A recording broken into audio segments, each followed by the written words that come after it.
Security! Remove this woman immediately! Rebecca Stone's voice cut through the marble lobby like a blade. The water bottle tilted. Clear liquid arced through the air in slow motion. Aaliyah Carter's eyes widened as the cold stream splashed across her face, soaking her silk blouse, dripping from her chin onto expensive leather shoes. "People like you don't belong here," Rebecca sneered, her empty bottle still raised like a weapon. 15 employees stood frozen in the corporate lobby of Carter Tech Solutions. Phone cameras captured every drop. The elegant black woman in business attire said nothing, just stood there, water streaming down her face, wedding ring catching the afternoon light. Rebecca smiled triumphantly. She had no idea she'd just destroyed her career in 10 seconds. Have you ever watched someone make the worst mistake of their life without realizing it? 12 minutes until the CEO meeting. 30 minutes earlier, Aaliyah Washington, she used her maiden name at work, had parked her black Tesla in the visitor section of Carter Tech Solutions. The license plate read, DNA Love, an anniversary gift from her husband 3 years ago. She clutched a handmade lunch container, wrapped in elegant silver paper. Inside, David's favorite Korean bulgogi, prepared at 5 a.m. before he left for his morning conference calls. Today marked their 5th wedding anniversary, and she wanted to surprise him at his office. The marble lobby gleamed under afternoon sunlight streaming through floor-to-ceiling windows. Aaliyah approached the reception desk, her heels clicking against polished stone. "Excuse me," she said to Sarah, the young receptionist. "I'm here to see David Carter. It's personal." Sarah looked up from her computer screen. "Do you have an appointment, ma'am?" "No, but I'm sorry." Rebecca Stone materialized beside the desk like a storm cloud. The head of Human Resources stood tall in her charcoal suit, arms crossed, surveying Aaliyah from head to toe. "The CEO doesn't meet with unscheduled visitors." Aaliyah smiled politely. "I understand, but this is a special occasion. Could you please—" "Special occasion?" Rebecca's voice dripped with skepticism. "What's your business with Mr. Carter?" "It's personal," Aaliyah repeated, adjusting her Hermes Kelly bag. The leather cost more than most people's monthly salary, but Rebecca didn't seem to notice. Or care.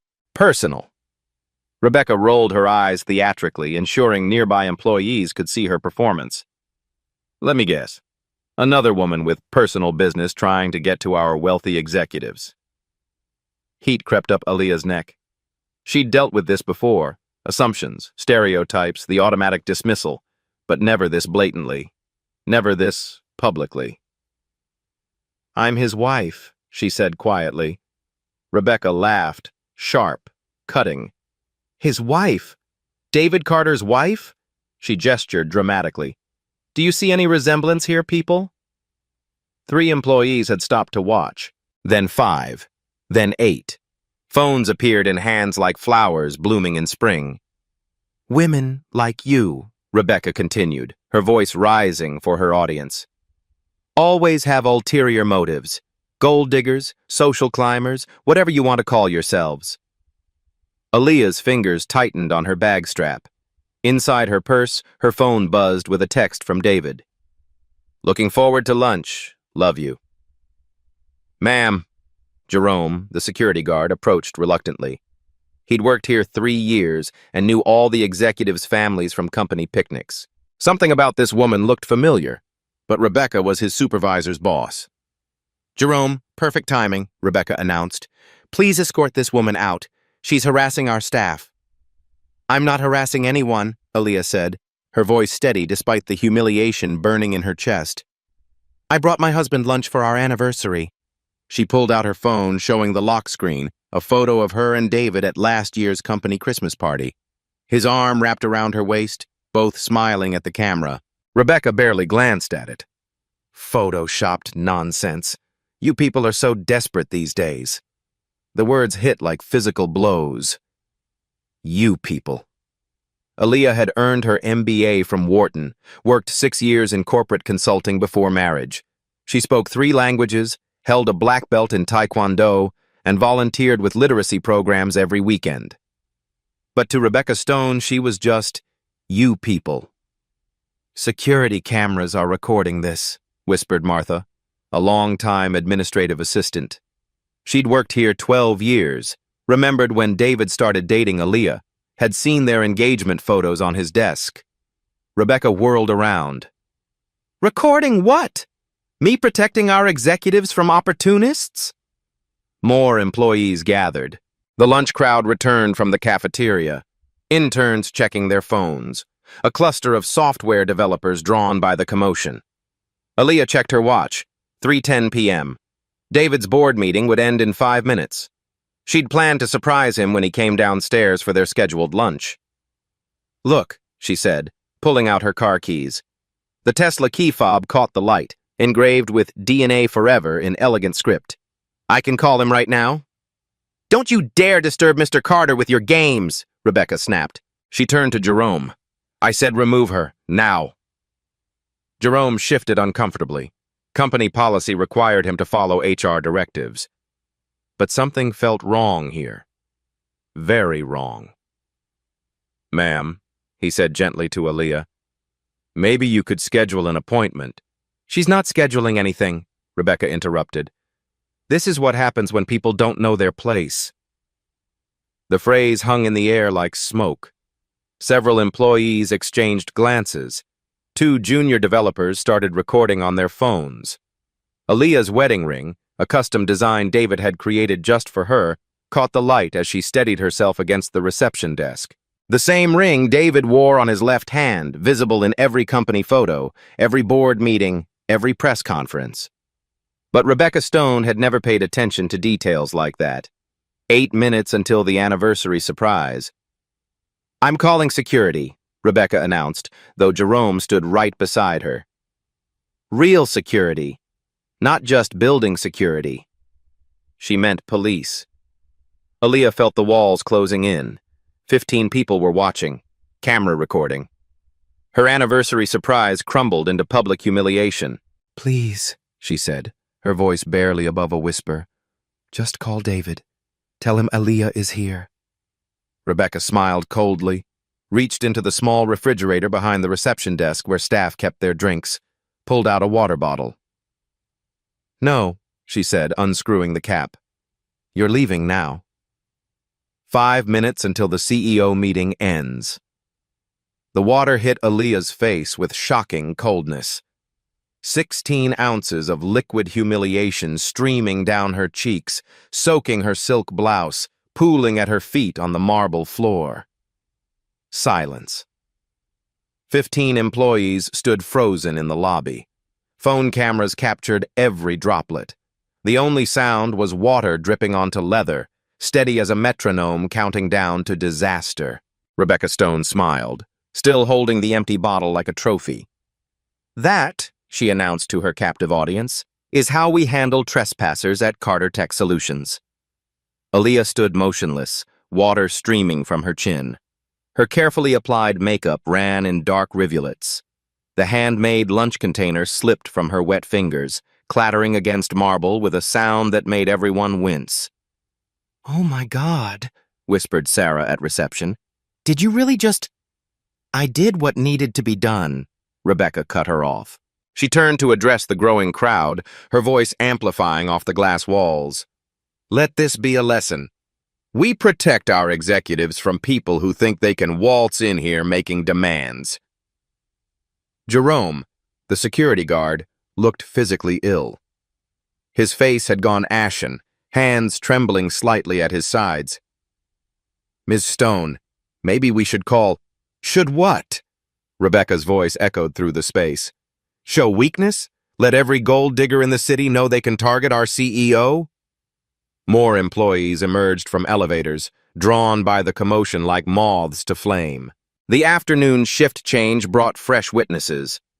Someone's phone buzzed with an incoming Instagram Live notification, 827 viewers, and climbing rapidly. A junior developer named Kevin held his phone steady, live streaming the entire scene. The comment section exploded. "Is this real? Someone's getting fired. This is insane."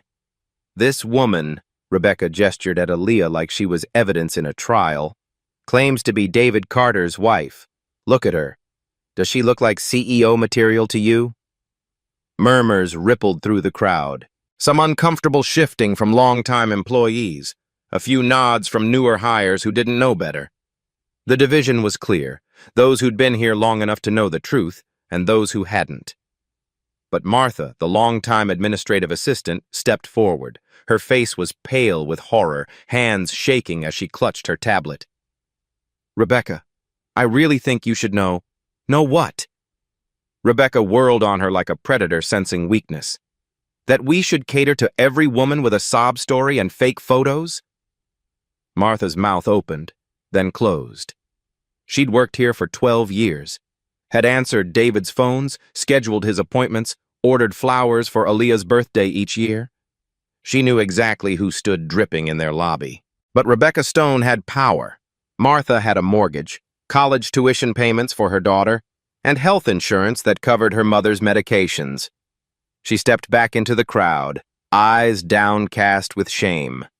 4 minutes remaining. The live stream viewer count hit 1,200. Comments poured in faster than anyone could read them. Parker Tech's scandal started trending on Twitter. Local news blogs were already picking up the story. Aaliyah finally moved. Slowly, gracefully, she wiped water from her eyes with the back of her hand. Her wedding ring caught the light, the same custom design David wore, the one he'd sketched himself during their engagement. The intertwined dragons symbolize their Korean and African-American heritage. I'd like to call my husband now, she said quietly, her voice carrying across the silent lobby. Your husband? Rebecca laughed, the sound sharp as breaking glass. This fantasy has gone far enough. Security, I want her removed immediately. She pulled out her own phone, fingers flying across the screen with theatrical efficiency. I'm documenting this for the police report. Attempted fraud, corporate harassment, criminal trespassing. Click, flash. Rebecca took photos from multiple angles. Aaliyah's wet face, her expensive Hermes bag, her business attire now clinging and stained. Each flash felt like another assault. Perfect evidence, Rebecca muttered, reviewing the images on her screen. Shows exactly what these people try to get away with when they think they can manipulate our executives. The crowd had grown to nearly 25 employees now. Lunch break was ending, but nobody moved toward the elevators. This was better than any streaming drama series. Should someone call Mr. Carter? Asked James, a junior developer with barely 3 months on the job. He was new enough to still believe in fairness and didn't understand the unspoken rules about challenging Rebecca Stone's authority. Absolutely not, Rebecca snapped, rounding on him like a lion. The CEO has real business to conduct, multi-million-dollar decisions to make. He doesn't need to be bothered by this spectacle. She gestured dismissively at Aaliyah, who stood with quiet dignity despite her humiliation. Water had stopped dripping, but dark stains covered her silk blouse. Her hair, professionally styled that morning for their anniversary surprise, hung in wet strands around her face. Ma'am, Jerome approached carefully, his voice barely above a whisper. Maybe we could just verify. Jerome. Rebecca's voice turned ice cold, cutting through his words like a blade. Are you questioning my authority? My professional judgment? The security guard froze. He had 3 kids, 2 still in elementary school, a mortgage on a modest house in Queens, health insurance through Carter Tech that covered his wife's diabetes medication. He'd seen Rebecca destroy careers before. Subtle sabotage, negative performance reviews that came out of nowhere, mysterious budget cuts that eliminated positions just before Christmas. He looked at Aaliyah, really looked at her for the first time. The expensive bag, the custom jewelry, the way she carried herself even soaked and humiliated. Something familiar about her face, her posture. Then he looked at Rebecca, then at the 25 phones recording everything, then at the floor. No, ma'am, he said quietly, hating himself. Rebecca smiled triumphantly, sensing total victory. Good. Then escort this woman to the parking garage. Make sure she understands she's banned from all Carter Tech properties. Wait. Martha found her voice again, stepping forward with her tablet clutched against her chest. The visitor log shows...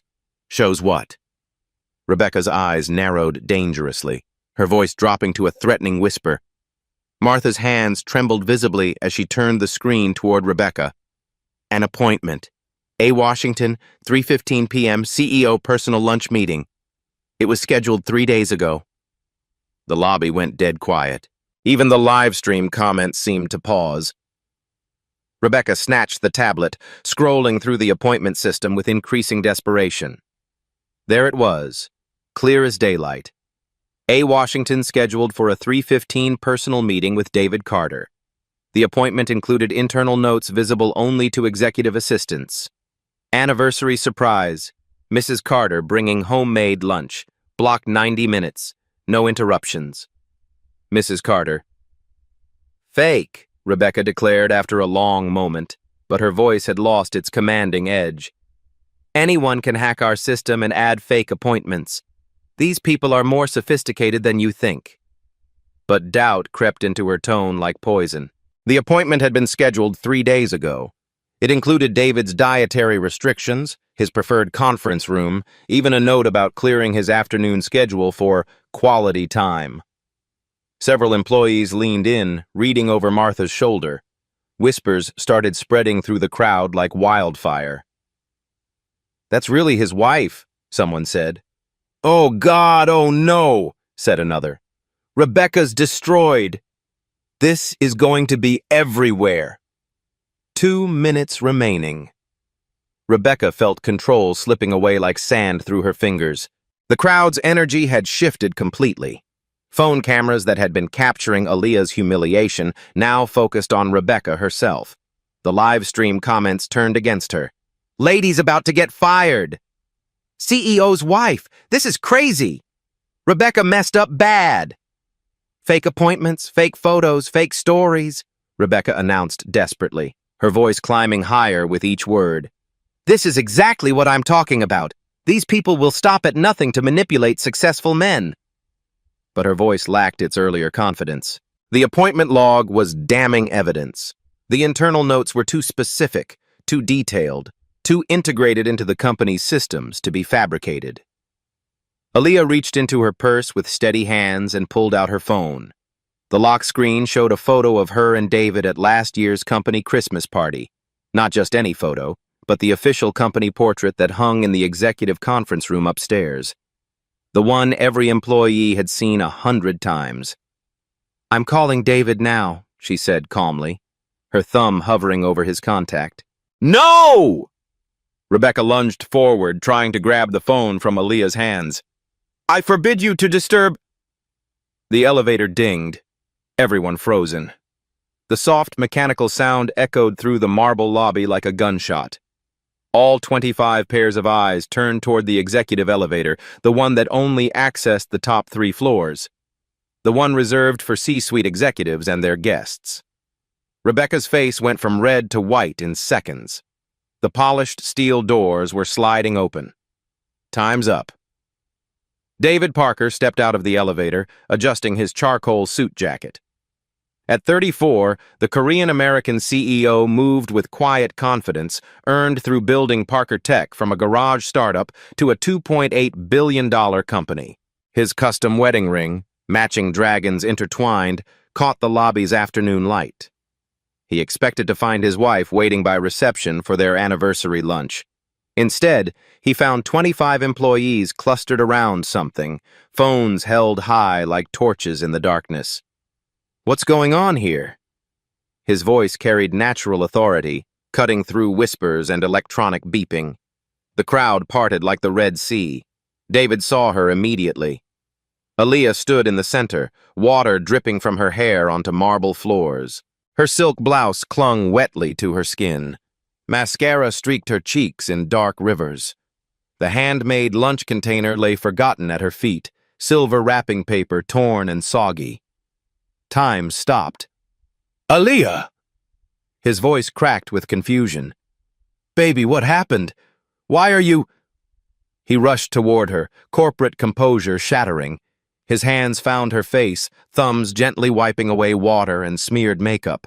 The gesture was instinctive, protective, unmistakably that of a devoted husband. "Who did this to you?"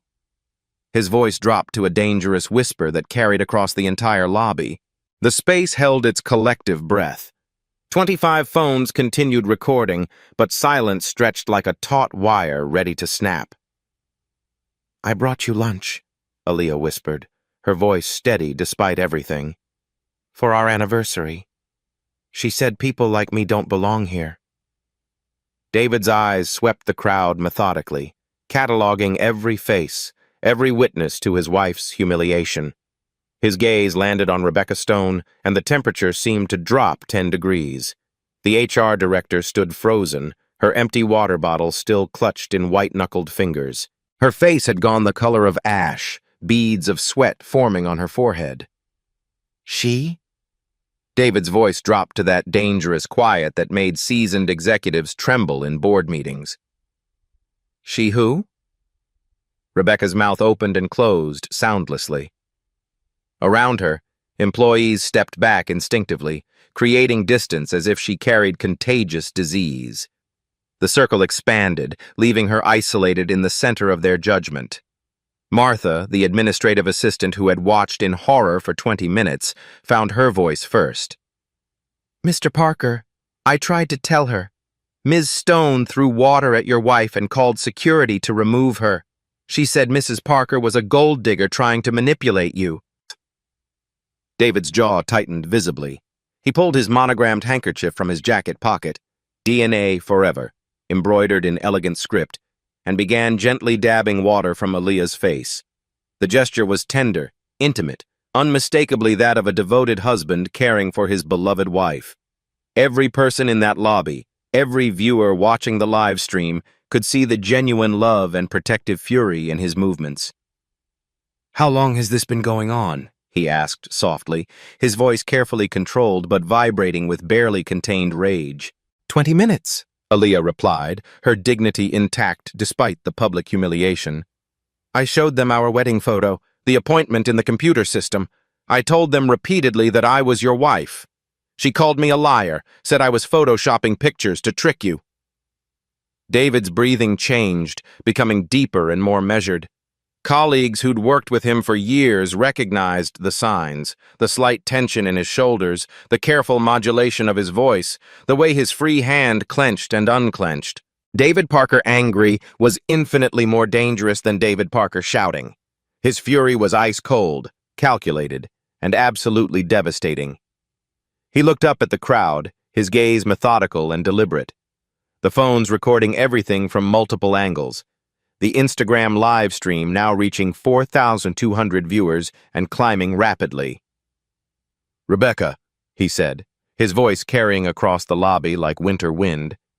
"My office, now." "Mr. Parker, I can explain."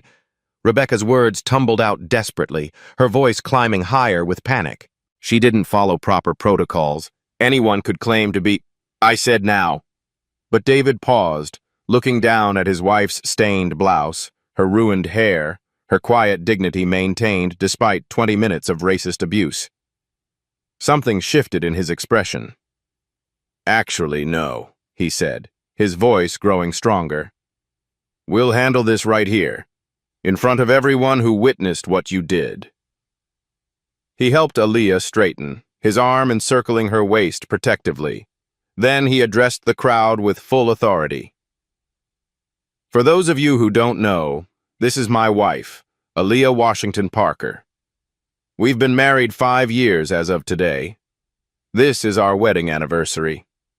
She has an MBA from Wharton, speaks 3 languages fluently, and volunteers with literacy programs every weekend." His voice gained strength with each word. "She came here today to surprise me with lunch she prepared at 5 a.m. before I left for morning conference calls. She brought homemade bulgogi, my favorite, wrapped in silver paper with a handwritten anniversary card." He gestured to the soggy container on the floor. Instead of being welcomed into the building her husband built, someone threw water in her face, called her a gold digger, and tried to have her arrested.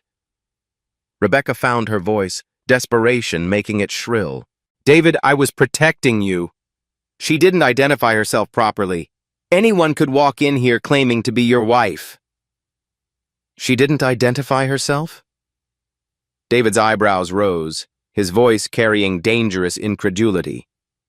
"With her appointment clearly listed in our computer system? With wedding photos displayed on my desk upstairs? With her name on the permanent visitor access list that you personally approved last year?" Rebecca's face crumbled as the logical holes in her defense became obvious to everyone present. "You processed her health insurance paperwork as my spouse. You've seen her at company Christmas parties, summer picnics, and board dinners." The crowd began murmuring, pieces clicking into place. Several employees nodded recognition. They remembered Aaliyah from company events, had seen her photos in David's office. "You didn't recognize her because you never truly saw her," David said, his voice cutting through the murmurs. "You saw a black woman asking for access to power, and you decided she didn't deserve basic human dignity." The truth hung in the air like smoke. Around them, employees shifted uncomfortably, some looking ashamed of their own silence, others angry at what they'd witnessed. Martha stepped forward, her tablet clutched against her chest. "Mr. Parker, I have the security footage queued up, and the appointment logs." "I don't need footage," David cut her off, his voice carrying to the live stream audience. "I have 25 witnesses and about 4,000 people watching this unfold in real time." He looked directly into the nearest phone camera, addressing the growing online audience. "This is David Parker, CEO of Parker Tech Solutions. What you've witnessed here today is completely unacceptable. It violates every principle our company claims to represent, and it ends right now." He turned back to Rebecca, who seemed to physically shrink with each word. "Rebecca Stone, you are terminated from Parker Tech Solutions, effective immediately." "David, please," Rebecca begged, her career crashing down around her. "It was a misunderstanding. I was just being careful." "Careful?" Aaliyah spoke for the first time since David's arrival, her voice soft but carrying clearly across the silent lobby. "You were being careful when you called me a gold digger? When you said you people don't belong here? When you threw water in my face?" Rebecca opened her mouth, but no sound came out. There was no defense for the indefensible. But David wasn't finished. His protective fury had transformed into something larger, corporate accountability that would reshape the entire company. "There's something else everyone here should know," he said, his arm tightening around Aaliyah's shoulders. "My wife has been conducting research for the past 6 months, working with workplace equality nonprofits, documenting patterns of discrimination in corporate hiring practices." He paused, letting the implications sink in while the live stream audience exploded with speculation. "This wasn't a random visit. This was a test, and Parker Tech Solutions just failed spectacularly." Rebecca's legs nearly gave out. Around her, employees exchanged glances of horror and fascination, suddenly understanding they'd witnessed something much bigger than workplace rudeness. "Aaliyah has documentation of systematic discriminatory hiring practices, biased interview processes, and the deliberate exclusion of qualified minority candidates. Today's incident isn't isolated. It's symptomatic of a cancer that's been growing in our company for 2 years." He looked directly at Rebecca, his voice carrying the weight of corporate judgment. "You've been filtering out diversity at the HR screening level, rejecting qualified candidates before they could even reach department managers. Aaliyah has the statistics and legal evidence to prove systematic discrimination." The live stream comments exploded with reactions. The story was spreading beyond social media to news blogs, business publications, and legal networks. Aaliyah reached into her still damp purse and pulled out a waterproof folder. She'd come prepared for this moment. Over the past 18 months, Parker Tech Solutions received 847 qualified applications from black candidates. Of those applications, 731 were rejected at the initial HR screening level. She opened the folder with steady hands, revealing professionally printed charts and graphs. During that same period, 1,203 white candidates applied for similar positions. Only 312 were rejected at HR screening. The statistical probability of this disparity occurring through random chance is less than 0.003%. The numbers hit the lobby like a physical blow. Several employees gasped audibly. The mathematical proof of systematic racism was undeniable, overwhelming, legally damning. This research was conducted in partnership with the Equal Employment Opportunity Commission, David added, his voice carrying the authority of federal backing. The documentation is legally admissible evidence. Rebecca collapsed into the nearest chair, her body finally giving out under the weight of revelation. 22 years in human resources, a six-figure salary, stock options, all evaporating because she couldn't see past her own prejudices.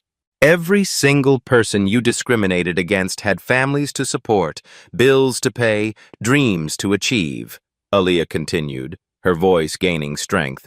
The only difference between them and the candidates you approved was the color of their skin. She looked around the lobby, making eye contact with employees who had watched her humiliation.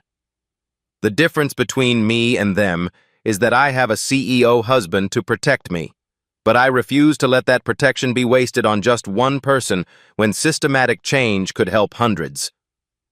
David felt a surge of pride for the woman beside him. Brilliant, courageous, transforming personal pain into societal progress. Parker Tech Solutions will implement immediate and comprehensive reforms, he announced to the crowd and the live stream audience. New hiring protocols with blind resume screening, diverse interview panels for all positions, third-party auditing of our recruitment processes. The crowd murmured with approval, but David wasn't finished. We're also establishing a $10 million fund for workplace discrimination research and legal assistance for victims of employment bias. This isn't just about fixing our company, it's about changing the entire industry. $10 million. The number resonated through the lobby and across social media. This wasn't performative gesture. This was serious financial commitment to systematic change. Furthermore, we're creating partnerships with Howard University, Morehouse College, and Spelman College to establish paid internship pipelines. If we've been systematically excluding talent, we're going to systematically seek it out. He checked his watch. 3:47 p.m.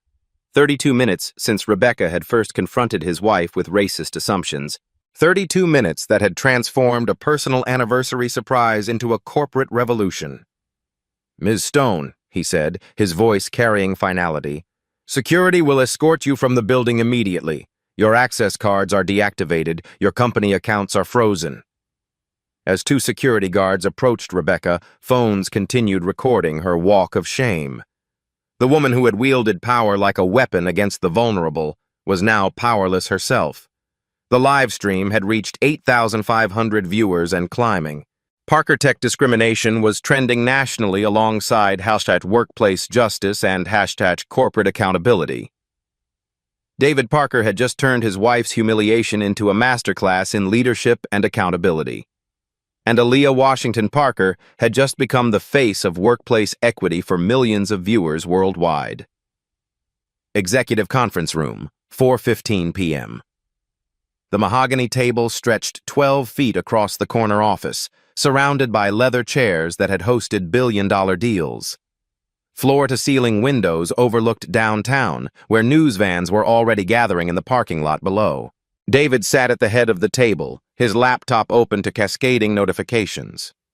Aaliyah occupied the chair to his right, now wearing his spare dress shirt over her stained blouse. Across from them sat the emergency crisis team. General Counsel Lisa Park, VP of Operations James Rivera, and Chief Financial Officer Michael Torres. "The numbers are staggering," Lisa said, reviewing legal documents on her tablet. "We're facing potential class action lawsuits from 731 rejected candidates. At an average settlement of $75,000 per case, we're looking at $54.8 million in exposure." Michael winced, running calculations on his laptop. "That doesn't include punitive damages, legal fees, or the drop in stock price. We're down 12% since the live stream went viral an hour ago. James leaned forward, stress evident in his voice. The board is demanding answers. Rebecca Stone was hired on my recommendation 2 years ago. Her efficiency ratings were excellent. 96% of applicants screened out at initial review. Efficiency, David said coldly. That's what we called systematic discrimination. Efficiency.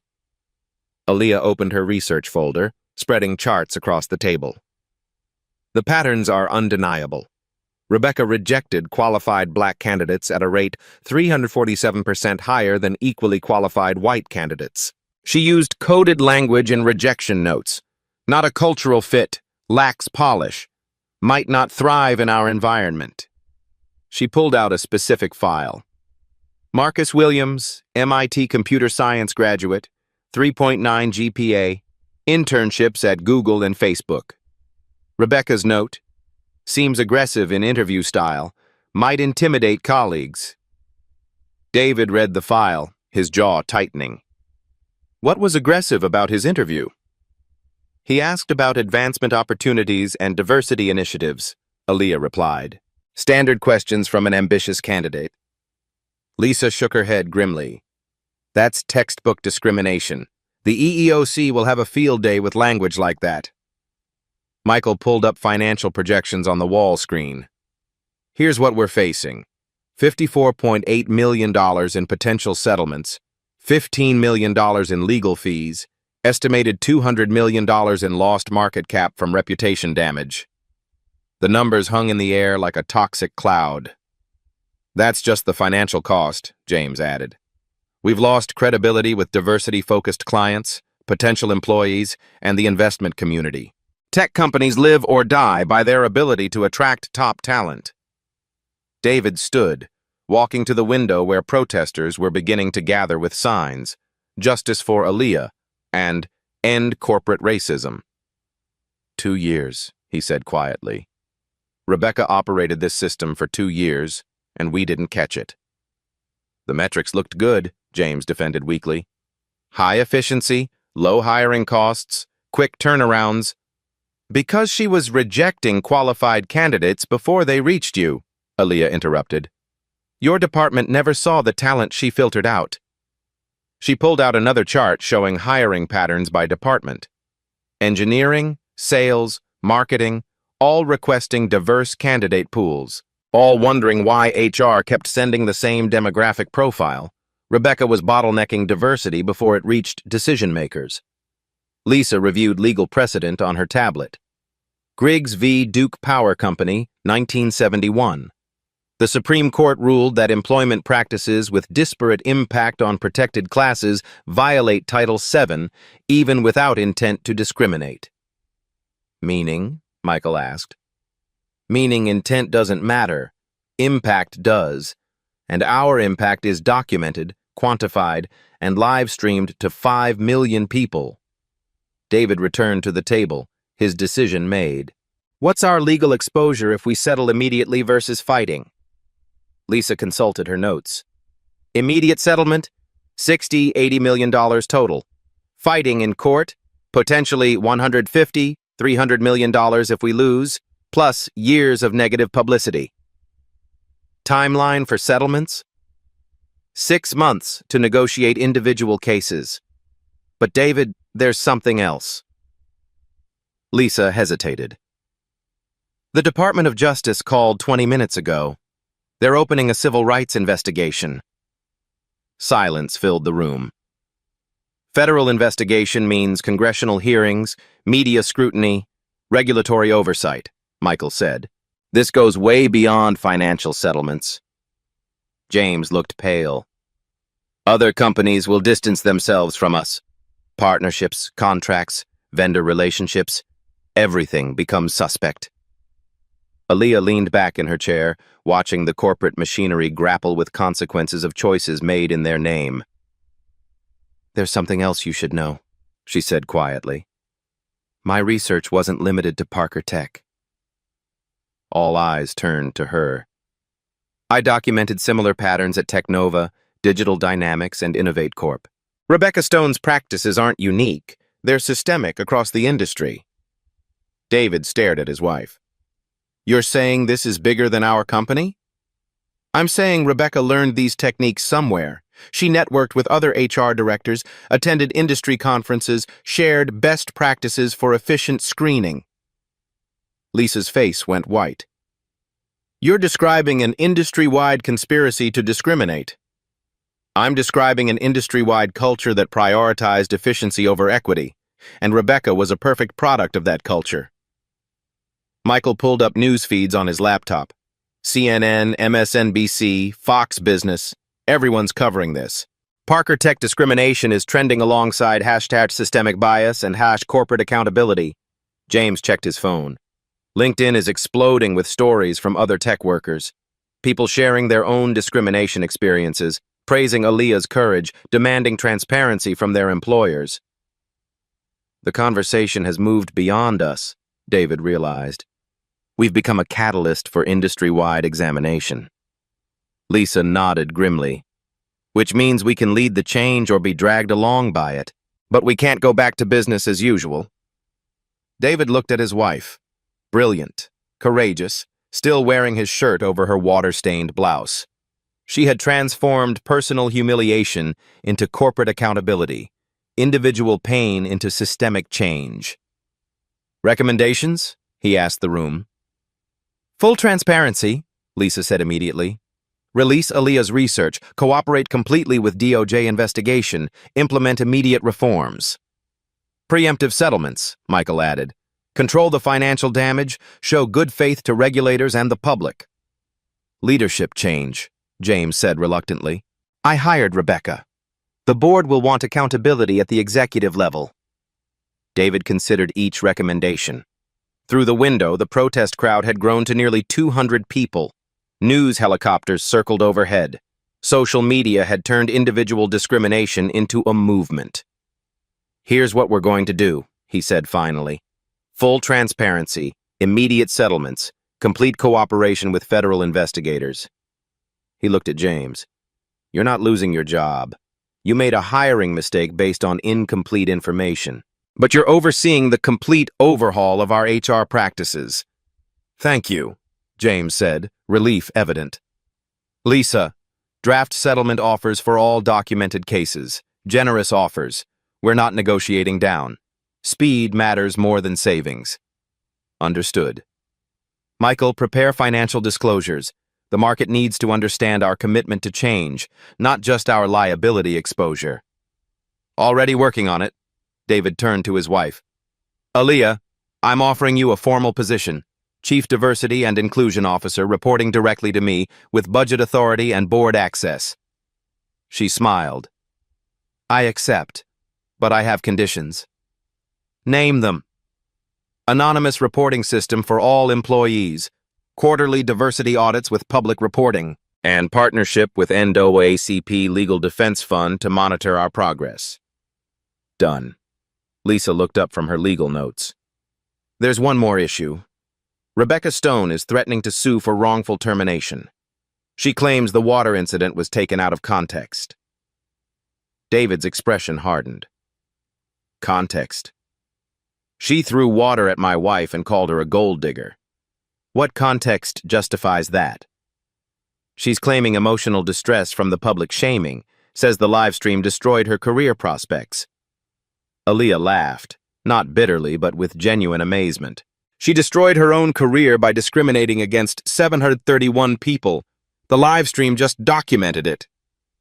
Her lawyer is arguing that she followed company policies and had no way to know you were the CEO's wife, Lisa continued.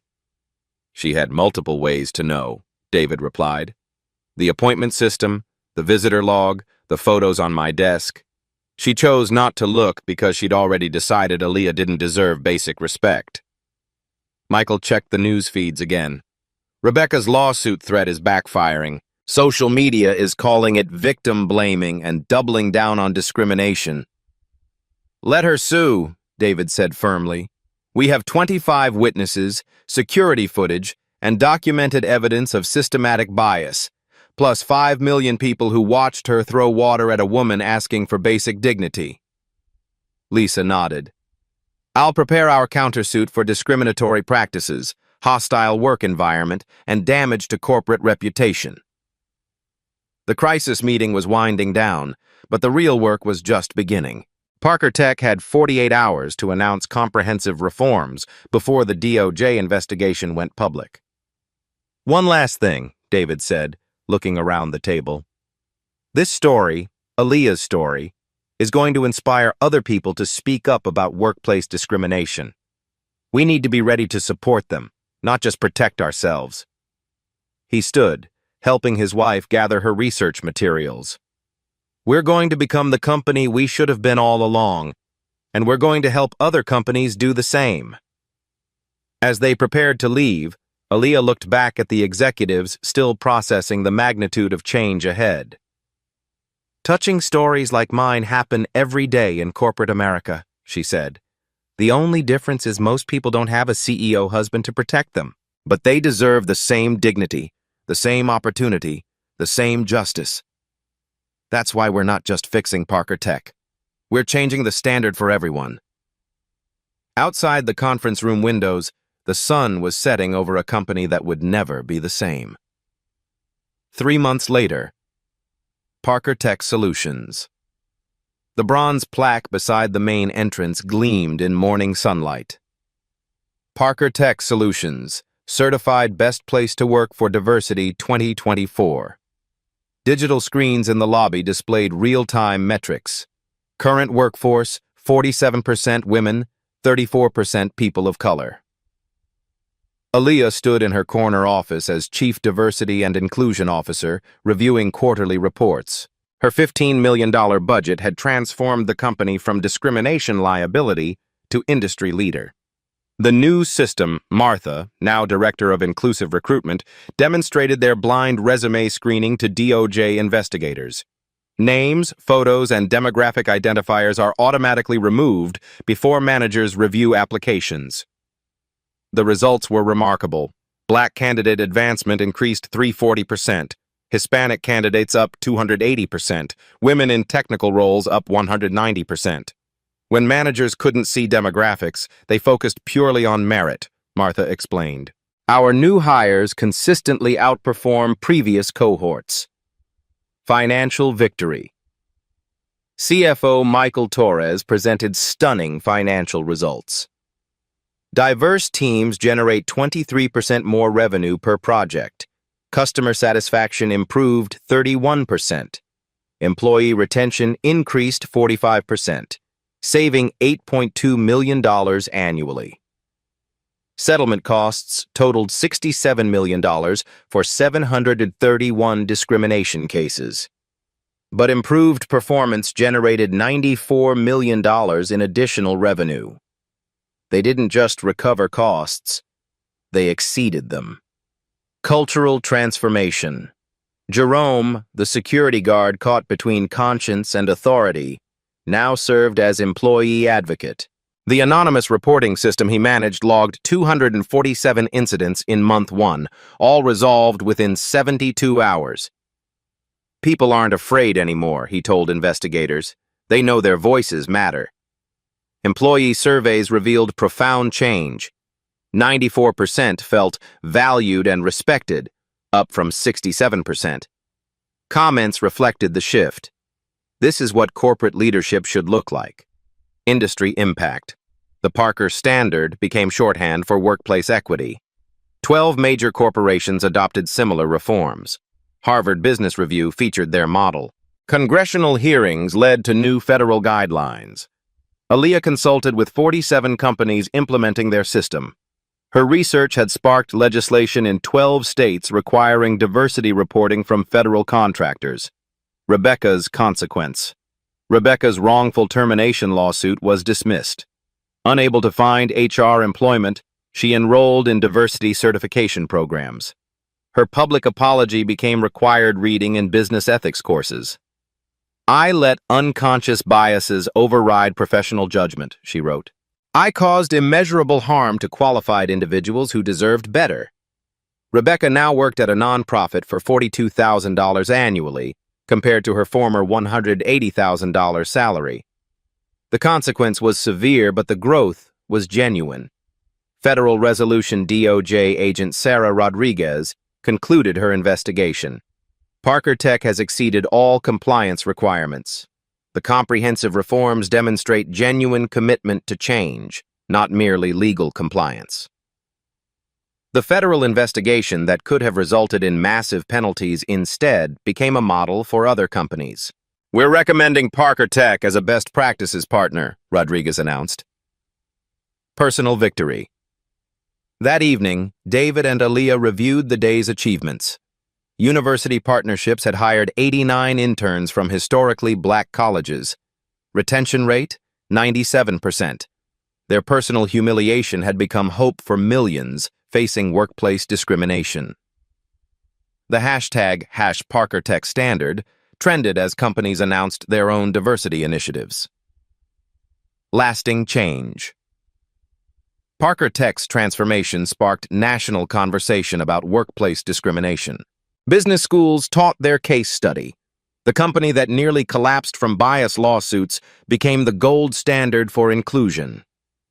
These touching stories, these real-life stories, they matter, Aaliyah told David.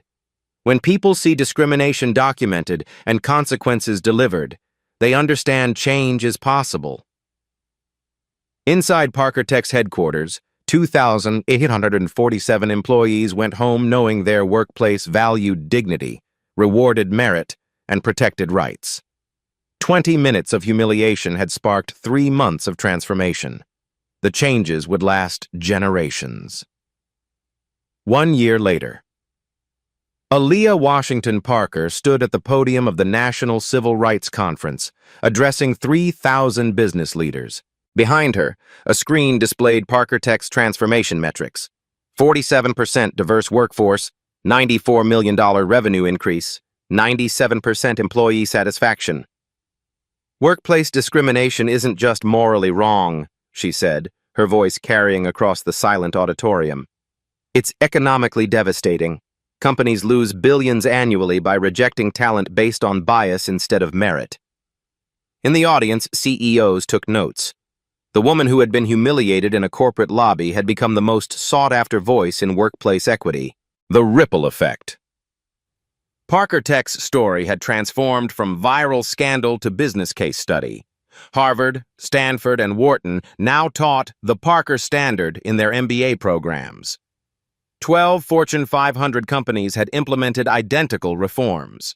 Rebecca Stone's discrimination had inadvertently sparked the largest workplace equity movement in decades. Federal legislation now required diversity reporting from all companies with government contracts. "Every person in this room has witnessed workplace bias," Aaliyah continued. "The question isn't whether discrimination exists, it's whether you have the courage to document it, report it, and demand change." David watched from the front row, pride evident in his expression. Their marriage had survived the public scrutiny, emerging stronger through shared purpose. Black stories matter. The live stream that captured Aaliyah's humiliation had been viewed 47 million times across platforms. Comment sections became forums for sharing similar experiences. "This happened to me at Microsoft." "I was rejected by Goldman Sachs after perfect interviews." Finally, someone with the power to fight back. These touching stories, these real-life stories, created a database of discrimination experiences that researchers used to identify patterns across industries. Personal growth. Jerome, the security guard who had faced an impossible choice, now ran employee advocacy programs at 12 companies.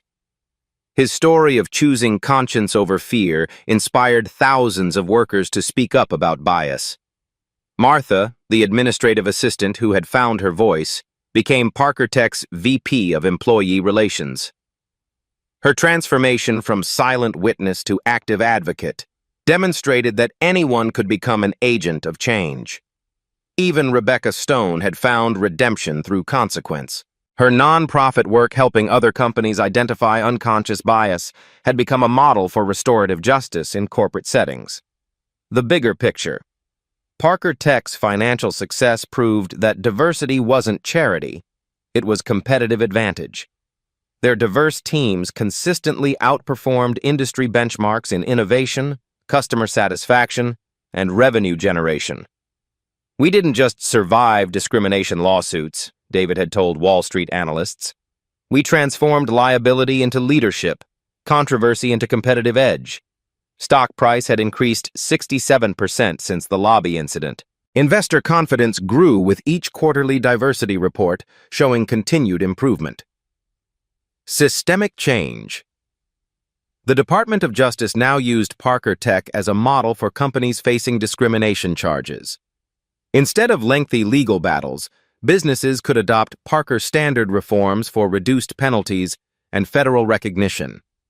Aaliyah's consulting firm had helped 89 companies implement similar transformations. Her research methods became standard practice for identifying systemic bias in hiring, promotion, and workplace culture. Call to action. As Aaliyah concluded her conference speech, she looked directly into the cameras broadcasting live to millions of viewers. "Workplace discrimination happens every day in corporate America. Most victims don't have CEO husbands to protect them, but they deserve the same dignity, the same opportunity, the same justice." Her voice strengthened with conviction. If you've experienced discrimination, document it, record it, share your story. Your voice can change entire corporate cultures. She paused, making eye contact across the auditorium. If you've witnessed bias and stayed silent, remember that neutrality enables injustice. Use your privilege to protect those who can't protect themselves. The audience rose in sustained applause. The legacy. That evening, Aaliyah and David reviewed social media responses to her speech. #SpeakUpForJustice was trending worldwide. Comments poured in from workers sharing their own discrimination stories, companies announcing new diversity initiatives, and students declaring careers in workplace equality. 20 minutes in our lobby changed everything, David mused, scrolling through responses. "No," Aaliyah corrected gently.